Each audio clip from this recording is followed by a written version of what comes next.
Baby, my name is Ross Mandell, and welcome to the show today. We're coming to you live from Mammoth Studios in Boca Raton, Florida. I'm coming to you today uncut, unfiltered, uncensored. I'm unedited. I'm totally unrehearsed. And yes, for God's sakes, I'm still under arrest. Oh, let me just say, and we're going to do all the wrong things today. It's Monday. It's December the 13th. It's the last full week of the year 2010. My God, man, let me just say, I will have spent this entire 12 months in 2010. You got it. I'm under arrest. Who could ever have imagined a nightmare like this? I mean, it is just a mind-boggling turn of events. Now, I had all kinds of thoughts today. I was going to give you a little of this. I was going to give you a little of that. Then I was going to razzle-dazzle you. But you know what? I've been getting a lot of phone calls, a lot of personal emails, a lot of input and feedback from you guys. You know, everybody seemed to feel really good about the MMA. You know, we did a big video on MMA. We put on the headgear. We put on the gloves. We had a little fun. We danced around. We got into the history and the story of mixed martial arts, the UFC, and so forth. And I got a lot of props for that. However, this entire weekend, and it was a lovely weekend for me, Mrs. Mandell, my little girls, and so forth. We exchanged Hanukkah/Christmas gifts and all that. It's really beautiful when you have a little family and everybody's getting a little love. And Daddy, you're the greatest. I love you. And you know, you're the greatest mommy and daddy I ever had. All kinds of that sort of stuff.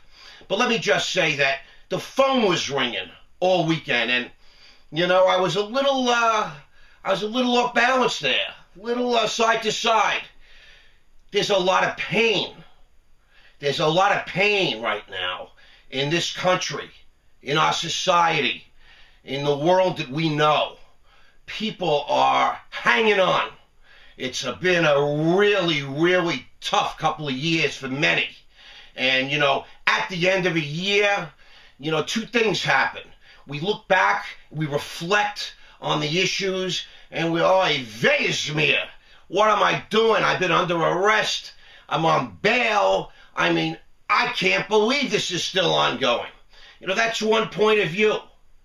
And, you know, it's very common. It's not uncommon to sit in stuff. And you sit on your pity pot, as they say.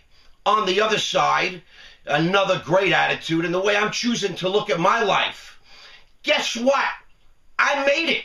Who would believe it? December 2010. I got charged July of 2009. It didn't kill me. It didn't get me sick. It made me stronger and stronger. I mean, I hate to say it, but there's so much wisdom in that cliche. I believe Friedrich Nietzsche said, whatever doesn't kill you makes you stronger. And I'm not dead, so I'm just having some fun.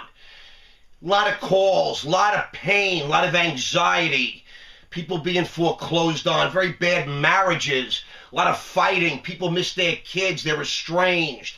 You're talking a tremendous amount of financial stuff, businesses with no money, people with no credit, people with no family, families without parents. There's just so much going on in this country. I saw something very lovely last night on 60 Minutes. They did two pieces on two very, very prominent, interesting men. John Boehner, the new Speaker of the House. He will be the Republican representative. The Republicans now will control the House starting in 11. And John Boehner's from Ohio.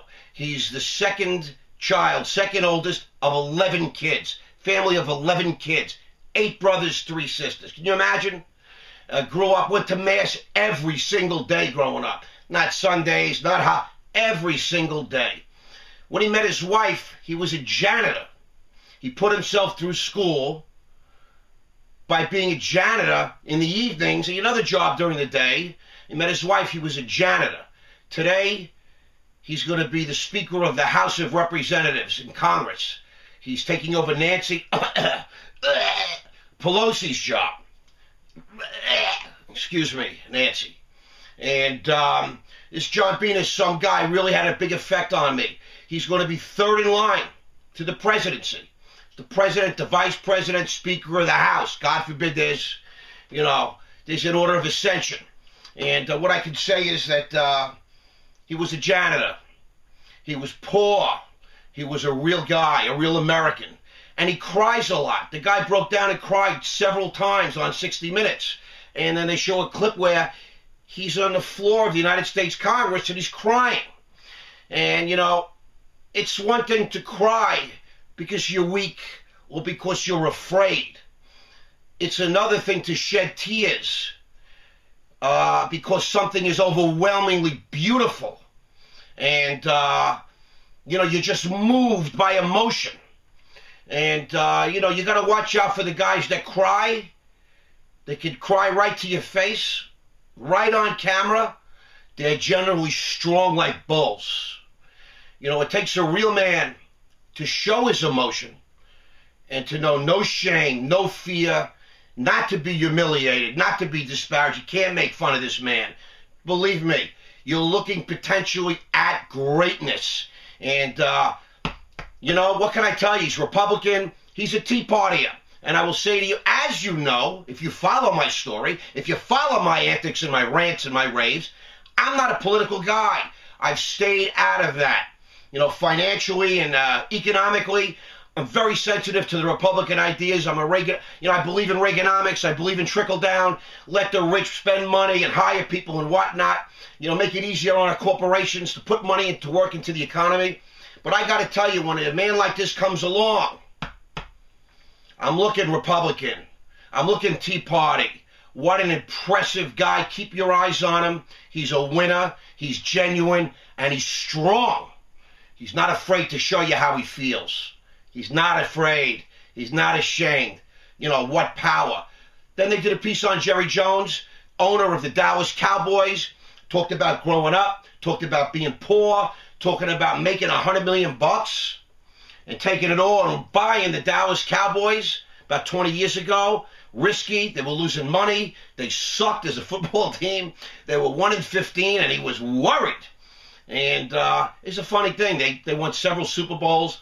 They obviously became the most valuable sports franchise in the world, even more than the Yankees today. They're valued at $1.6 billion. And Jerry Jones talks with humility about losing everything, about not being a doctor or a lawyer, having a business to fall back on if this doesn't work. Obviously, he's leveraged. Obviously, there are some things that he's done that maybe not going so well because he had real emotion in his eyes. And I was very much captivated by that because if you look at me carefully, if you know me, you'll see real emotion in my eyes, okay? I'm not ashamed to cry. I'm not afraid to show you how I really feel. And when it's the right time and if the cameras catch me, I'll give you I'll get you soaking wet. What do you want me to tell you? But Jerry Jones, what can I tell you? I was never particularly impressed with the guy. I never particularly liked the guy. I've always admired what he's accomplished.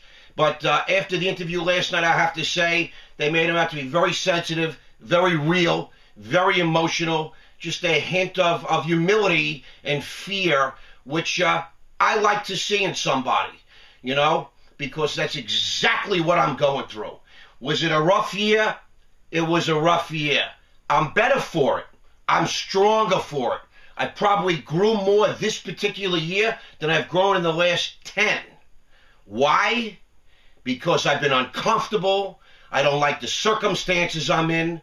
The situations around me are, crazy. I am powerless over so many things right now in my life. And I have a much greater understanding of humility, what it's like to be a grain of sand on a beach, what it's like to be having a human experience in God's world, because I am a great believer in a higher power. I choose to call God. And I just want to say to everybody, this is the last full week of the year.